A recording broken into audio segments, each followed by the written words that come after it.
Ladies and gentlemen, welcome back to Housewives Book Club. I'm Jen Keefe. I am here with my treasured friend, Molly Mulshine. Molly, we're talking Pursuit of Porsha Part 2, and wow, this is a good book. We are continuing to pursue Porsha. Will we ever catch her? No, definitely not. There's just so much complexity. So much complexity. Before we even get into the book, which, by the way, it's week 2 and we're only on chapter 3. Did you watch Ultimate Girls Trip this week? You bet your little keister I did.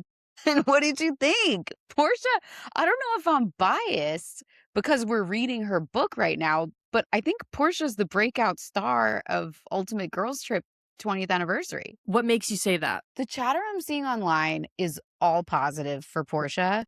She is the comic relief. She's not being dramatic at all, but she is still somehow keeping the attention on herself, which is the mark of a true savant housewife. It's hard. I'm blanking on her work in episode 1. Remind me of her moments. We open on Porsha and Nene. Yes. Which is huge. I mean, Nene is the housewife, wouldn't you say? She's the alpha and the omega. God, to see her on that screen, I had the warm and fuzzies. Yeah. And so the fact that they entrusted Porsha with this task is huge. And then when we get to the table scene where Vicky's starting to be dramatic with Teresa, well, Vicky starts antagonizing Teresa, which to be fair isn't difficult, when they are looking at the cardboard cutouts on the boat in OC.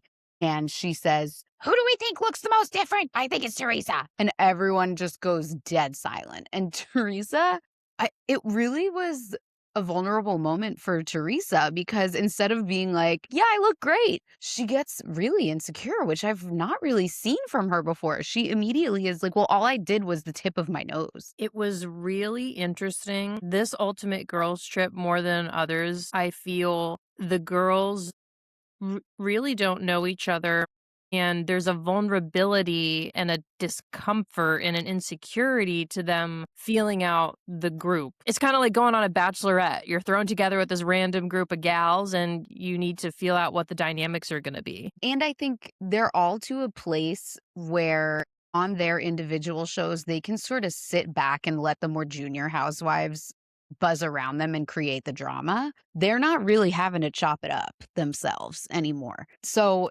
to be on a cast with all fellow OGs is probably a little bit weird for them because they're like, one of us has to do it. Someone's got it. Who's going to do it? And is it going to hurt our standing or is it going to work out well? Because there has to be storyline. There has to be conflict. Now, Vicky is creating some. And I really liked Lou pointing out that Vicky was being very Ramona-esque because that was so true and on point. So Vicky is coming for Teresa. She did that remark about her appearance. Then when Teresa once again was stumbling over her recitation of her crimes, which I'm sorry, she still pretends she doesn't know what she did. We got the most information ever in Ultimate Girls Trip episode 1 about Teresa's crimes. Well, besides third-party information, which is plentiful on the internet and readily available for anyone who can read or listen to podcasts. Yes, we got probably the most firsthand information from Teresa. It still was not accurate. It was just, well, my husband filed to remortgage our house and I signed a paper and then he didn't pay taxes and the government came. Is that what she said? I think so. I should have brushed up before we hopped on mic, but Yeah, so that's not what happened. happened. I mean, again, we'll say it again, Bravo Docket is the best place to go if you want the actual information, but there was a lot more to it than that. A lot more to it than that. And a couple weeks ago on Next Gen NYC, we had Gia giving her account, which is that her parents didn't file taxes for a few years, and that's why they went to jail, which is so inaccurate. But the thing is, we know by now we're not going to get this from the Giudices. They are all in denial. Sure, whatever works for them. I haven't been in that position. Denial seems like a great way to deal with it. So whatever. The thing that is relevant to the show is Vicky poked her during that. which I have to say, it would be really hard for me to just sit there and be quiet when she's saying all this stuff. But Vicky started banging on the table and saying, pay your taxes, pay your taxes, pay your taxes. It was super bizarre, but also kind of Can hilarious. I do an And impression? Can I do an yes, impression? do it, do it. I pay my taxes every year. Every year I pay my taxes. That's it. That was it. The eye contact and everything. Yeah, that was it. Thanks. Thanks. It was so weird. Okay, But so what did Portia remind me what were her funny moments? so Luann and Vicky were talking about who put Housewives on the map. And Portia was like, Vicky, you opened the door, but we kicked it down, moved into the house, and kicked you all out. And Luann said something like, well, I also think we put it on the map, but I don't want to be like that. And Portia said, well, I am like that. And everyone laughed. It was really it was a risky move to sit there and be like, no, you both are irrelevant. We're the ones who put it on the map. And she pulled it off and no one got mad at her and everyone just found it really like charming and funny. So that was huge, I thought. And she just came across as very poised and funny and lovable. And I think she's having a real moment right now. And then we found out this week that she's getting the house in the Simon divorce. Mhm. Mhm. It was a really interesting experience reading The Pursuit of Portia while knowing. So this book was pubbed in 2021, I believe. I will fact check that. But knowing that she is about to, in 1 to 2 years, marry Simon because she finishes the book like she has gained this understanding about this. She's no longer seeking external validation from men. We will get into the relationships that sort of led to that point of view. But it was, I don't know what the emotion I felt was, but I was kind of like, ooh, man, she's about to do something that everyone was screaming at her not to do in regards to her romantic life. And yeah, it was kind of like, I know there's about to be a car crash. Right. So frequently we think that we are no longer seeking external validation when in fact we are, Mm-hmm. I feel. Totally. Dr. Because Mo- we are. We're humans. We're a pro social species. If you don't have external validation, you will be ejected from the tribe and you will die in a cave. Like, it's not something to be ashamed of that you need external validation, but it's something people frequently shame women for, I think. And that we're all supposed to just not be people pleasers and everything like that. But it's like we have to please people. And I think men should try to please more people. yes. And like I feel for Portia in thinking, well, I all of these crappy relationships I went through were not only the fault of the men, it was the fault of me for seeking validation when it's like, no, we all are. We literally all are. And crappy men saw something in you that they wanted to manipulate and possess. And that doesn't mean that you necessarily need to make a change. It doesn't mean that you're culpable in any way, which is a narrative that I think gets pushed on women. Don't you think? Yes. Yes. And I did not mean to No, I'm imply not. that. No, you weren't at all. You're making an observation that's completely accurate because what I'm saying is, I think we have pressure on ourselves to be engaging in personal growth at all times in a Yeah. way that men are not expected to ever. Okay, that's your next Substack, the way that women are expected to engage in personal growth at all And times. perform personal growth. Yeah. And no one is checking in to see if Cordell Stewart has grown. Girl, when I was reading about him, I did some Googling and yeah, he was back when the book came out, he was publishing all sorts of things on social. He looks to be a wacky man on social even today. I believe it. He's a wacky man. We'll get to him. But I'm saying I understand why Portia said that, why she felt a need to engage in the topic of external validation. And I understand why it didn't end up mattering because there were still people in the wings waiting to further screw her over. But Yep. Yep. let's get to the book, chapter 3. Yes, Clinton Porvis. Oh my God. So this was so sad because it really seemed like they could have had it all, to quote Adele. Her and Clinton, she met him on the set of a music video and she didn't know who he was. which that's what they all say. But in this case, I believe it because what was he, a lineman? What was his position? I don't know every man in the NFL. I wouldn't know. Like I actually believed it in this case because everyone who dates a famous guy claims they don't know him at first, but she probably didn't. I did not look up his position. I'm not familiar with his work, but I'm sort of a later in life NFL fanatic. Fanatic, you would even say. Yeah, it's one of my many toxic qualities is that I am a fan of the NFL. Well, so am I. What are you going to do? It's entertaining. I know, but it's so dark with the CTE and how the league ignored that for decades.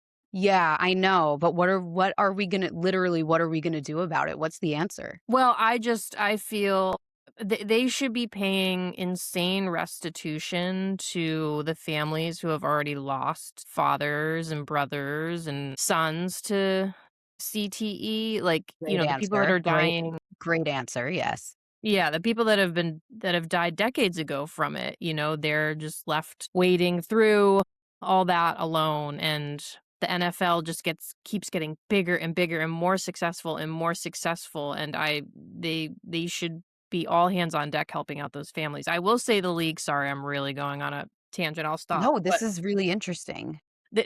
I feel that in this present day, for people that are in the league at this present moment, they have done a lot to prevent concussions and develop the concussion protocol, but it's more for before the NFL was paying more attention to it in the last 5 years that they've failed. Okay, yeah, agree with everything you're saying, and I also think how do these guys not have lifelong health insurance for Yeah. themselves and their families? I was appalled at Cordell's cheap ass not paying for health insurance for Portia and his son. I mean, that's partially on him being horrible. And it's also, why is there not? I mean, these guys in the NFL, they retire by the time they're 30, 40 at an absolute maximum. And then they have no work experience. Not everyone can go on to be a commentator. There are fewer commentators than players at any given time. Like, what are these guys supposed to do? And then they don't have health insurance? How much would it cost the NFL to just get these guys bare bones insurance for themselves and their families for the rest of their lives? Like, it's a joke that they don't do Yep, that. for sure. Absolutely. Portia shares a really cuttingly insightful perspective on being a wag of the NFL to Clinton. When she starts going to the games and she's in the boxes, she says, "Immediately I noticed the strangest thing. All the wives and girlfriends were white. I was the only black girl staring back at them. On a team that had over 50 players, a majority of them being black men, why was I the only non-mixed brown-skinned black girl there? That's when I realized football players wouldn't date us. They just wouldn't. Marrying a white woman had become sort of a status symbol." I know, I hated that. It was really just, I don't even know what I can say about it as someone who fits the exact description of the women that she was encountering in the box. I'm sorry. I hate that. It's horrible. And Portia talked about it in such a sympathetic way as well. She never demonized the guys, even though maybe they deserve it a little. But she was like, I know they love us. Like, they would party with us, they would hang out with us. I have seen them with us for decades. They love us, meaning black women, but they just wouldn't marry us. And yeah, it was so sad to read. That's just not cool at all. I also would love if we have any beautiful black women listening, which I hope we do. I would love to understand more about the politics of the edges of her hair, her baby hairs in this anecdote. So she says, I was the only one who would show up as a black woman with my weave down to my butt and my baby hair popping on my forehead, which I do know what baby hair is because I do obviously watch Atlanta and Potomac. It's sad, but I honestly think that's how I had an advantage. This is what I don't understand fully. Because of my baby hair, I didn't look like a regular black girl, whatever the hell that means. But I've heard it enough times from men that I've started to take their word at face value, even as it revealed just how devalued black women are. Even though black women come in so many different shades and hair textures and eye colors, somehow, thanks to my swoops and a little bit of edge control, I looked more exotic and more palatable for that football player crowd. Okay, I misread that when I read it. I thought when I first read that passage, she was saying her baby hairs made her more visibly black, but she's saying the opposite. It helped her Yeah. blend in. She's saying that it somehow made her more palatable and also exotic at the same time. Mhm.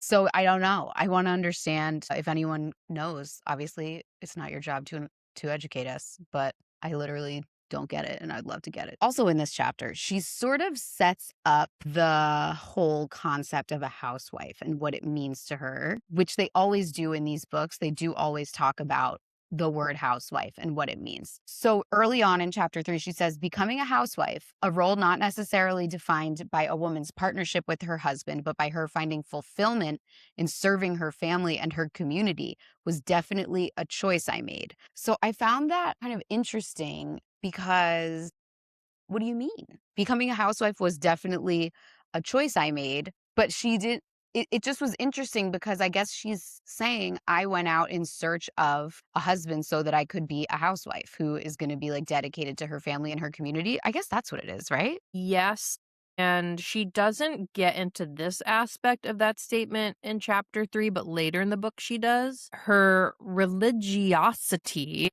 Mm. informed how her reverence for being a quote good wife, her view of Christianity, at least at the time of writing the book, was to honor God.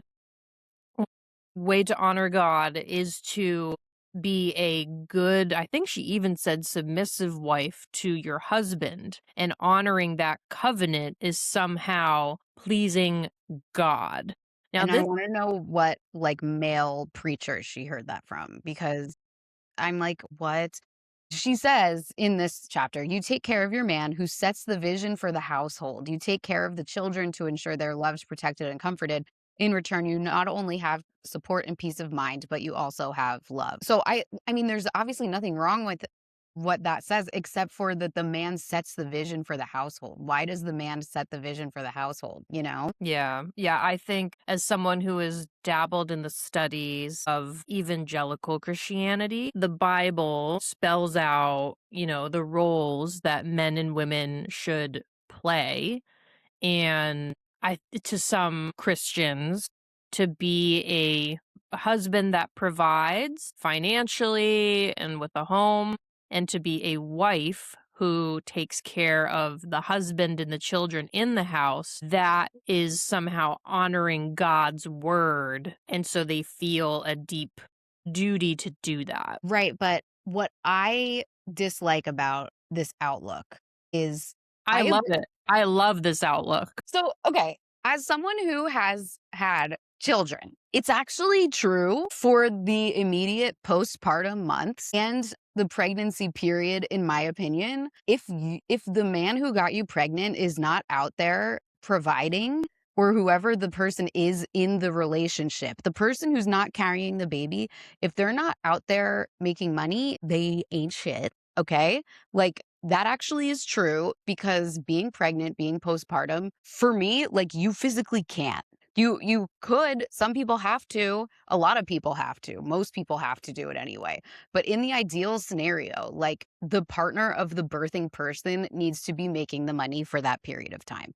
So that part of it, like, I actually do understand even more ever since I had kids, but I don't know how it got twisted and mangled. Not even partially by the Bible, but even more so as a snowball effect for the thousands of years since the Bible was written. How that turned into men having authority makes no sense to me. It's in the Because Bible. but you're working for me. You're working for me. I am having the kids. That's the power. You're out like a little worker bee. The queen sits in the hive and gives birth. The little men, they just go out and they drone and they get things and they bring it back. I don't know how this got twisted. Do you get what I'm saying? Like, everything she said in that sentence, I feel that I take care of the man. He gives me love in return. You take care of the children, ensure they're loved, protected, and comforted. Oh, great. Sure. Yes. The man sets the vision for the household. Where did that come from? How I did will we tell get? you. I will tell you. Hang on. And I'm not blaming Portia, obviously, by the way. This is something that's been drilled into her and me and everyone who grew up in any religion. And it also My God, it pisses me off so much. Like, I don't know why I came across this recently on my travels on the internet. A passage from the Bible that was droning on and on about how women were made from Adam's rib. And I had always just like heard that in the creation myth and been like, all right, whatever. Like, everyone's obsessed with men. So we have to pretend men were here first and women came from their rib. And now I'm like, no, that was literally them trying to take childbirth away from us. That was them trying to say, no, no, no, you're not actually powerful for having all the kids because ultimately you came from a man first. Are you implying that you think that Eve was first and she gave birth to Adam? Metaphorically, I think it's a chicken and egg scenario. We don't know who came first, but I know damn well that no man created a woman out of whole cloth. It did not happen. It did not happen. And it just like it pisses me off because the message of Jesus is something that is so beautiful and amazing. If you actually look at the things that Jesus said, you really can't find fault in any of it. And it gets bastardized into this thing of like, because the man has to make money during the pregnancy and postpartum months and years, he's the head of the household. Bitch, you work for me.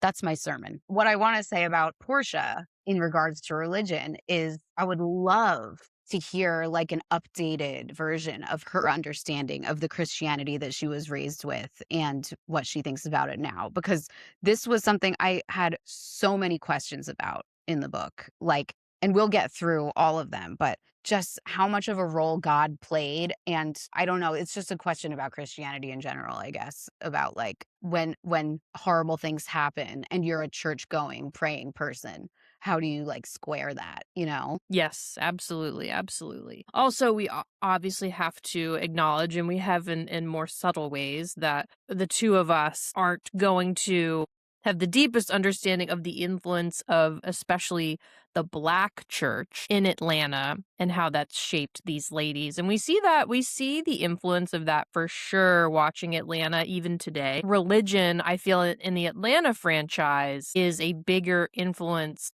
than perhaps any of the others, and that's not a drag, that's just a reality, and yeah, I it's easy just to sit here and say, "Portia, why?" And I'm talking about myself, but I completely understand she was, she's been entrenched for generations in a different perspective than the one that I grew up with. Right. Religion holds communities together and it serves a really important purpose and it answers a lot of spiritual questions that we all have. And it's true that as we have strayed from the world of religion, a lot of messed up things have been going on. And organized religion, the more powerful it gets, the more messed up things it perpetuates. It's a really tricky situation of like, this is a group that, like, I'm talking Catholicism, what you and I were raised in. The biggest takeaway I got from that was be nice to people, don't be judgmental, forgive people, be nice. And then there's also all this other toxic stuff that's wrapped in with it. So you're like, well, if I leave the church, am I leaving behind this message of treat others the way you want to be treated? Isn't that important? Don't we need to get that from somewhere? Yeah, we do, because it does get lost when you completely abandon religion. But religion is used to perpetuate so many horrible things. So it's, yeah, like it's something that I think we all wrestle with in the world. I think Salt Lake has a lot to do with religion, but I actually wish that Salt Lake would even delve deeper, especially with the Mormon stuff. I mean, we'll do Heather's book. Heather's book, she doxes the Mormon church. It's so wild. All the stuff that she gets into that's like top secret, like about the underwear and everything. So that's exciting. Yeah, that'll be a fun one. I think that in Salt Lake, religion is honestly less of an influence than Atlanta because the girls on Salt Lake, so many of them are very detached from LDS. I was very amused by Portia getting caught smoking weed in the car with her friends in high school because they were driving around the cul-de-sac super slow. And her mom was like, you shouldn't be doing that. And her mom kept calling it reefer. That was just cute. Jazz cabbage, the devil's lettuce. Yeah. And also in this chapter, Portia starts her own daycare. She's caring for kids from 200 families. This is the beginning of when she goes into, Clinton helping her with the payroll. Clinton is just set up to seem like such a nice guy. I know I felt that way as well about Cordell. Bait and switch. This is what they do. They get you on the hook and then they turn into the real dastardly sociopaths that they secretly are. Yeah. So she's dating Clinton for a while and she realizes she's pregnant and she's like, "Oh my God, this is great. Like, we've been playing house. This is clearly getting serious." She says, "I felt motherhood would save my life. When I found out I was carrying Clinton's child, I felt like I had been thrown a life raft." And he met the news with shock, skepticism, disappointment, coldness, and reluctance. It was so sad. He actually said to her, "Okay, fine, Portia, if you're going to have the baby, then I want it. I want the baby. And after you give birth, give it to me and my mother. We'll raise the baby." Do you know how many men secretly want their mom to raise their babies? Why is that? It's like Oedipus meets Handmaid's Tale. Wow. Is some None that I've been involved with, but just, like, things it is so creepy, the amount of people who are like, "My husband just, like, wants his mom to raise the baby," you know? is some aspect of it that they wanna separate their partner, sexual partner, from the matronly doing of child rearing? I think that is probably so true. It's a Madonna whore thing. We're getting biblical again. Portia I'm picturing her on a prayer candle now. There is something biblical about Portia that we keep coming back to this stuff.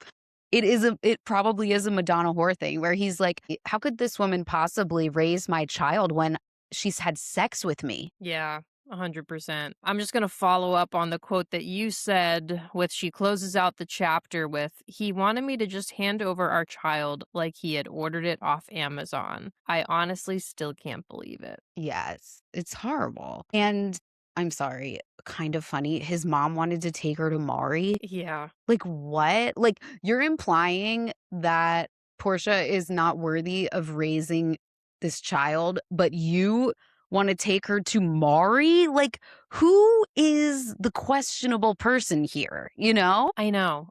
And Portia is is so not questionable. She's bright, she's funny, she's pretty. Why are they so aghast She at has a lineage to be proud of. She owns a daycare. Like, what is this? This is so weird. and she doesn't really get into what was their big fear about her and not even just fear, embarrassment of her giving birth to Clinton's child. I wonder if we are meant to take away that it could have been a status and race thing Yes. because of mentioning that up top. I think you're exactly right that there's an insinuation happening in this chapter because she talks about the NFL politics of having a white partner and then ends the chapter with leaving it up to our imagination why Clinton so badly did not want to have a baby with Portia. But yeah, a lot happened in chapter 3. But in chapter 4, even more. Chapter 4 gets even worse because this is when she meets Southern John. He dated one of her cousins. He seems like a really sweet guy. He has a limp and scars. He's a country boy, and I felt in my heart that he could be my country husband and we could live happily ever after in the country. He seems to have laid it on thick. He owned a big plot of land. He wanted his whole family to live there, all of his extended family, plus whoever his wife was going to be. She meets his family. It's this idyllic country setting. Sounds really nice. I'm going to kind of just go through this quickly because it's just horrible, right? Yeah, yeah. She buys herself a promise ring and bracelet with his credit card. She goes with him to this bed and breakfast and they're having a really nice day. And then the sun goes down and he basically like turns and he starts berating her about buying this ring. And he basically sexually assaults her. And she basically is like the life drained from his eyes. He didn't look like a person anymore. And it was horrible. It was horrible, and she described it the writing really was very good during this part, like, she was unflinching, and she really, like, painted a picture. It was so hard to read, and props to her for revealing all of this. I know. It was riveting. That feels wrong to say, but she really yeah, you said it perfectly. I can't say it better. Like the lead up to that when they were coming back from the date and his eyes turned. He said, "We take a right here, stupid!" Exclamation point. That made me sent to chill, and you just kind of see where it's going. Yeah, really hard to read. Yeah, horrible. She says, I wouldn't learn until later just how much my hurt cloaked my entire being, attracting broken men like flies to a cold piece of watermelon left out on a hot summer's day. I didn't realize it at the time. I couldn't even see the signs. I couldn't tell that they could sniff my low self esteem from a mile away. But there they were, men who saw my naivety, my good credit, and my propensity to never want to fight for too long, feeding their egos and their fucked up desires for my life. Excuse my profanity, but we gotta call a thing, as Ian Van Zant says. Again, I think this is, I mean, obviously this is great writing and it's very introspective, but I just hate that she thinks it had to do with like her having low self esteem. This is like a thing that we throw at women that never, men, have you ever heard of a man being accused of having low self-esteem and having the things that befall him blamed on his low self-esteem? Never. No, It's a thing that women get tarred with, and it's not fair. And the only thing I would say is maybe accurate is like people saw that she was naive and trusting and sweet and that she didn't want to fight. And those are good qualities. Like those are all good qualities. And I don't think that there's any reason why like a person with low self-esteem, it's just something that gets thrown at women and it drives me nuts. I hate it, you know? for sure. For And it's sure. obviously not Portia's fault that she's internalized that. Yes, totally, totally. She also talks about how before she met Clinton, she met a guy who convinced her to take out a $2 million loan. And he was trying to convince her to invest in two condos. And she said the voice of God told her not to buy two condos. So she bought one instead. And she did at least end up living in that for seemingly a lot of years. But this is where I'm like, I want to know more about her relationship with God because I'm like, God intervened on the condos only? I highlighted that because it was so funny, the idea. She was so sincere about it. She said, "By the grace of God, I paid attention to this voice, this energy, this ancestor, my gut, my God telling me," italicize, "do not buy two condos." Does God know the word condo? But God never was like, maybe not Clinton, maybe not Southern John, but no, he's going to talk about the condos. This is where I need to understand. I need to understand. Yeah, yeah, I don't know. The guy ended up being the middleman and paid himself the closing costs on the penthouse condo.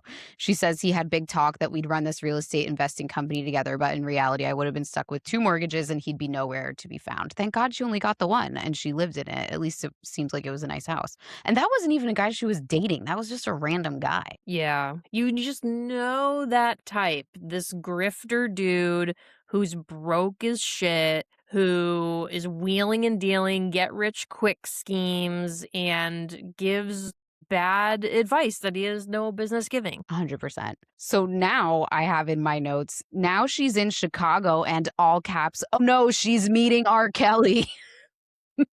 This was, This was gripping to read. did you know this? No. Had no idea Portia and R. Kelly were ever in the same sentence. Yes, so readers, Portia is out at a club. She's at the Bellagio in Vegas, I guess. And she meets a guy who said she looked good and told her to sing. And she says, Mom's advice was always to sing if someone asks you to. You don't have to get ready if you stay ready. This is where she reveals that she also wanted to be a singer. I was like, wait, what?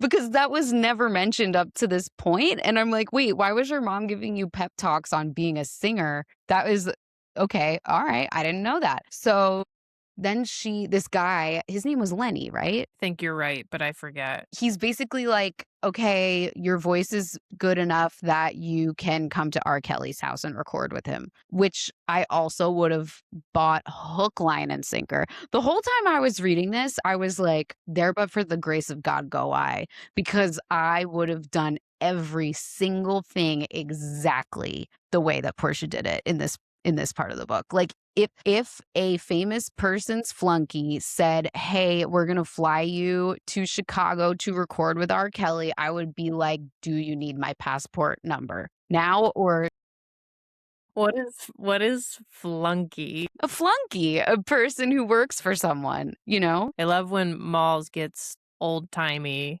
with her language. I think it is from like, the Renaissance era, probably from Middle English. Wow, really? Yeah, because I was thinking like 1920s. no, I think this one's Middle English for sure. I bet you there's a version of flunky in the Canterbury Tales. Let's see. Scottish dialect around 1782 as a term for a footman or liveried manservant. It's the guy who is on the carriage. It says its exact origins remain uncertain, though etymologists suggest it may derive from a variant of the French flanqueur, one who stands at the flank of the horse, a flunky. It's like your Oh. assistant who stands, he's like a footman. Better you than me. In college, I'm really bad at learning new languages. What I thought was bypassing a language requirement, I enrolled in Old English. I'm like, "Oh, yeah, this will be easier than learning Spanish." No. I go to the first class right when the class ended, I went up to the professor. I said, "I need you to sign this. I need to drop this class." Old English is crazy. But here's a word that hasn't changed. Fart. Flunky.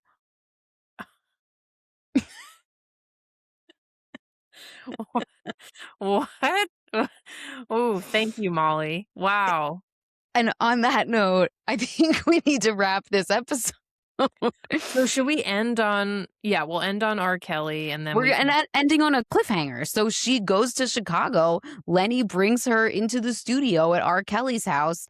He leaves her in the studio to gather my thoughts. And she says, "Little did I know it would be the last time I saw him ever." So this guy, I mean, he trafficked her to Chicago for R. Kelly under the guise of you're going to be the next, Aaliyah. And you'll have to tune in next week to see what happens next. It's so insane. And once again, Portia recounts it in unflinching detail. This is the best book we've read so far, by far. hands down, I was thinking about the extreme juxtaposition between this and Dorit's book. Night and day.